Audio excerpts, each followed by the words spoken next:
Political ideologies often oversimplify real life.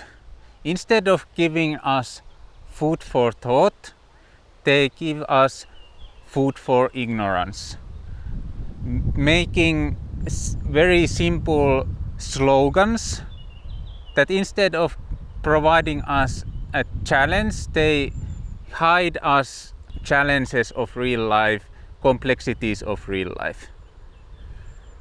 But Mosaic law does exactly the opposite, especially in today's material. So welcome, my name is Aleksi Korpinen, and we will continue our road through economics in the footsteps of Mosaic law. So today, like in last video, I will go through two different passages of Mosaic law and link them to two different areas of economics. One from dynamic side, from sabbatical year laws, and another from structural side, from jubilee laws. And today's pair I call extensions. These passages are very reliant on the passages of the last video. They in a way extend the analysis from the foundations that were laid in the last video's areas of economics. So let's get started with the dynamic side with balances. Where are we at in Bible? This time we go to Deuteronomy 15, where something quite familiar for many appear. This is the loan forgiveness law of Mosaic law. Every 7 years all the loans should be cancelled for Israeli people. This is very familiar for many Christians because first of all, getting rid of loans is common call nowadays. People would like to get rid of their loan balances, and also it has many reflections on the New Testament side when forgiveness of loans is linked to forgiveness of sins. But people often forgot what is the context in which this law is given, what actually this whole bunch of passages say in total. And the context here makes this seemingly very simple law something very challenging for economists. Since if you read forward, there comes this linked promise. You will lend to many nations, but you do not need to take loans from other nations.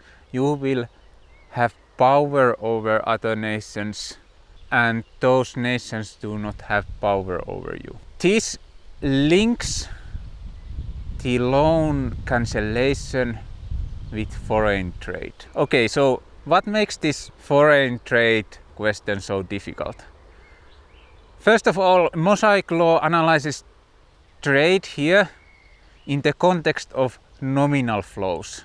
It's not so much real trade focused as some Ricardian comparative advantage theory would be, but more advanced analysis where the financial side needs to be taken into account very carefully. And already many economic theories drop out, they don't do that.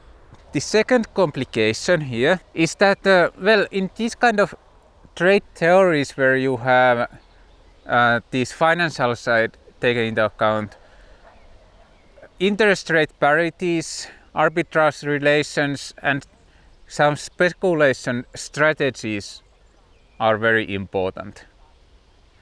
But the loan cancellation disrupts those relations, those strategies. So we have here a twist to this kind of analysis, something that gives us a little bit more challenge, because we cannot just use out of the box any theories that do not tell us what would happen in this kind of situation where simple relationships get broken. Then there is this promise of blessing here again. And if you watch the previous video in the Leviticus 25 in sabbatical year passages, blessing was also mentioned. And that blessing was related to radical demand effects of sabbatical year. So here, when it is written that if you keep all the laws, it is clearly referencing back to the topic of last video. And this puts into our trade theory these demand fluctuations. And we are now in very, very difficult analysis, and no ready answers are to be expected.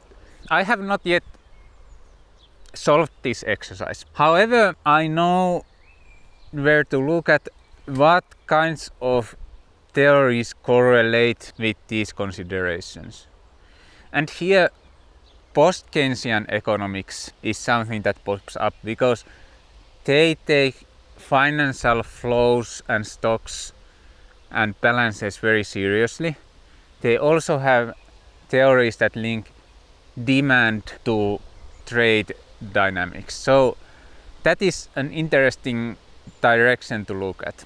Also, from post-Keynesian side, we get some insights to loan cancellation via Minskian theories of financial crisis.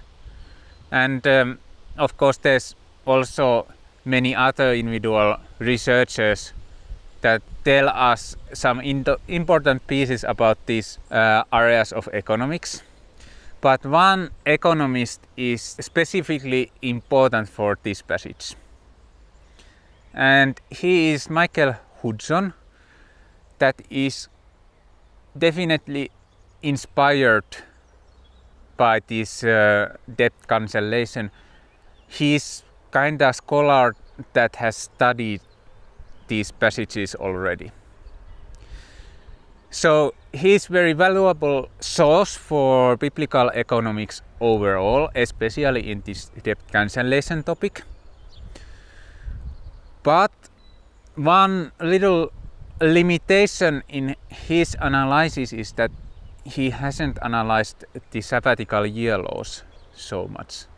So the demand side is missing from the picture, and without that the complete understanding of this passage also is impossible. But we get some insights from him for sure to tackle these questions. So that was first challenge of today. The second challenge comes from the Jubilee side, and this time in Leviticus 25 we find house redemption laws. And so kinda in fitting way we couple lending laws with housing laws. These two markets are very much interlinked. But the redemption laws here, they pack a lot inside. The housing redemption laws have three-part structure. We have houses that are in the countryside, houses that are in the cities with walls, and houses that are cities with walls but owned by Levites.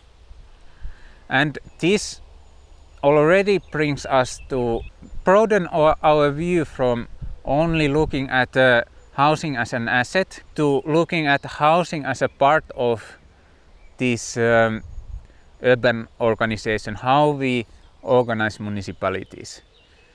And the recipe here is clearly that municipalities, towns, are not government entities. Okay, some are the Levitical towns, but they are not the majority. Here we have more liberal approach to towns. Towns are this kind of organization that resembles this private cooperative formula of the last video that we derived from the land redemption laws. We need to see this political dimension of towns in a new way, how this urban organizational form affects growing of cities and so on. Also, this mention of walls highlights two perspectives. One is of zoning, because walls in a natural way create a separation, a zoning on itself. So we can see how this relates to problems like urban sprawl, because city walls are pretty useful for countering that kind of behavior. But walls are also public goods. And so we are now faced with problem how to fund those public goods. How do municipalities get their funding? And because they are not public municipalities, they don't have rights to tax income. They don't have rights to tax the houses, because houses are also owned by this law. But what the municipality owns is only the land and the town. And here we get what very strongly resonates with this overall topic, that is Georgism with the focus on land taxation. And so here naturally the Georgist idea of land value tax gets merged with political ideas of how cities could operate in a healthy way.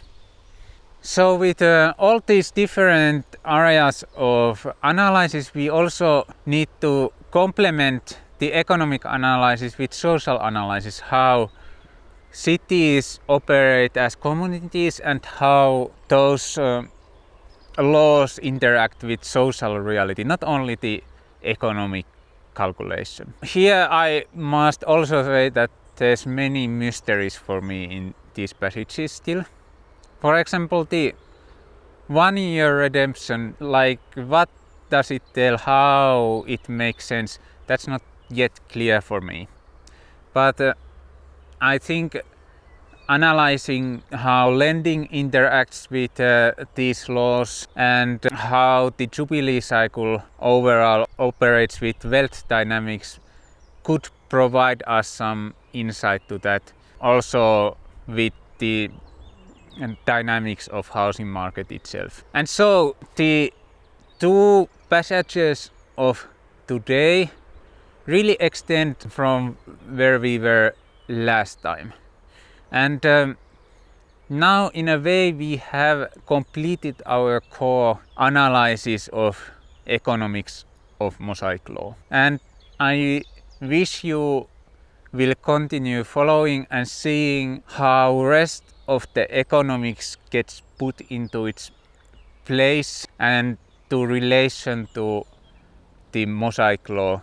So see you next time. Bye.